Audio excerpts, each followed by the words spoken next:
Chapter 59.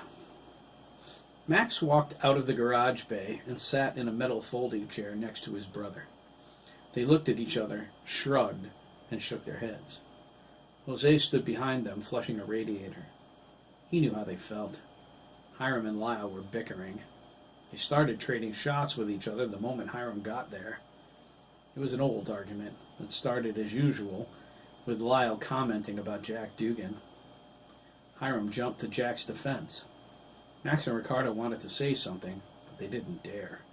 Jose wouldn't tolerate them sticking their nose into adult conversations. Hiram was so wrong, though. Didn't he realize that? "You're nuts, old man," Lyle cried, slamming a wrench down. "Lyle," Hiram said, "he was your friend once." "Yeah?" Lyle barked. "That was a long time ago." "It was the war," Hiram said. He leaned against the rear of the car Jose was servicing. Jack wasn't like that before Afghanistan. "That's a crock," Lyle exclaimed. "I was there. I don't beat my kids like that. Jack's a sick bastard, and you know it." "The hell I do." "Really?" Lyle replied. "How many times have we heard the kid screaming?" "That's beside the point." Max motioned for Ricardo to follow him. Ricardo was glad. He'd heard enough. The discussion had no end. At least Craig was safe at the McKees. If he ever went home, things were going to be different. Max and Ricardo already informed their parents they weren't ignoring the screaming anymore. Every time Jack laid a hand on Craig, they were calling the cops. Max crossed Wicked Avenue and jogged into their front yard. He sat down on the steps, scrunching over so Ricardo could sit next to him. Jose looked up from the car and saw the boys were gone. They waved to him. "Gracias, guys," Jose thought. "Leave me alone with these two, why don't you?" "I couldn't listen to that loser any longer, man," Max said. "Too much went down today already." "Seriously," Ricardo nodded. "Any idea what to do now?" "I know what not to do," Max said, leaning back. "I'm not answering my phone again." Ricardo agreed. "I shut mine off already." Of the 3,000 high school kids in Lancaster, half of them called today. "Did you hear? Dan Mellon's dead. Did you know Chris McKee was gay? Why do you guys hang around with him? Did you know he hooked up with Sandy Sturgis? It's true. Danielle said so. Brenda Pinkwell says she saw them kissing once. Ew!" "I know what you mean," Ricardo said. "There will be a lot of crap once school starts again." "You're right," Max said, "but I'll mess up anyone who lays a hand on Chris." "Me too," Ricardo said. He asked, "What should we do? I'm bored stiff." "We could invite somebody over," Max suggested. "I mean, Chris and Jeremy have Derek and Craig. They seemed pretty upset about Dan, but I don't care." "I don't think Jeremy does either," Ricardo said. "Chris was trying to hide it, but I think he's taking it hard." Max smiled.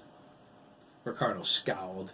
"You know what I mean," he cried, shoving his brother. "All right, so Chris is gay. Do we have to talk about it anymore?" Max shook his head. "Good," Ricardo replied, and changed the subject. "Who can we invite over? What are we going to do if we do? How about Matt? We could always call Dabney." "Copeland?" "Why not?" Max asked. "I'd love to see how messed up he is. I could use something funny right about now." Ricardo smirked. "You know, Chris has a crush on Dabney." Max's mouth dropped open. Ricardo laughed. He admitted it when we were talking at the campout. "Why didn't you tell me?" Max cried. "OMG, dude, I would have had his ass." Ricardo's eyes bulged. He grew a wide smile. Max shoved him. "You know what I mean." Ricardo shook his head. "I can't believe you want to do this." "Call Copeland?" Max asked. "More than anything now." Ricardo gave in. It was impossible to change Max's mind once it was made up. If he intended to call Dabney, he would. They went inside. Max called Matt first. Mariana set sandwiches in front of them and told them to eat. Max bent down and kissed her cheek. He paced the kitchen, waiting for Matt to answer his cell. Mariana told them to try on some of their father's suits so she could alter them in time for the funeral. "When is it?" Ricardo asked Max. He shrugged and asked his mother. "No sé," Mariana replied, pouring some milk for them. "Soon." "Hello," Matt's voice said. "Hey dude, what's... This is Matt. Apparently I went too far with my mom today, so she took my phone. Leave a message at the tone. I'll call you tomorrow when I'm not grounded anymore. But I was right. She went straight for the cooler. I have witnesses." Max chuckled and waited for the beep. "Yeah, Matt," he said, half laughing. "It's Max. Call me in the morning, okay?" "Voicemail?" Ricardo smiled. What did he do this time? Being a wise ass to the "Max!" Mariana exclaimed. "Oops!" Max cried. "Disculpa, mama." Mariana reached over and cuffed him. Ricardo pointed at him and laughed. She cuffed him too.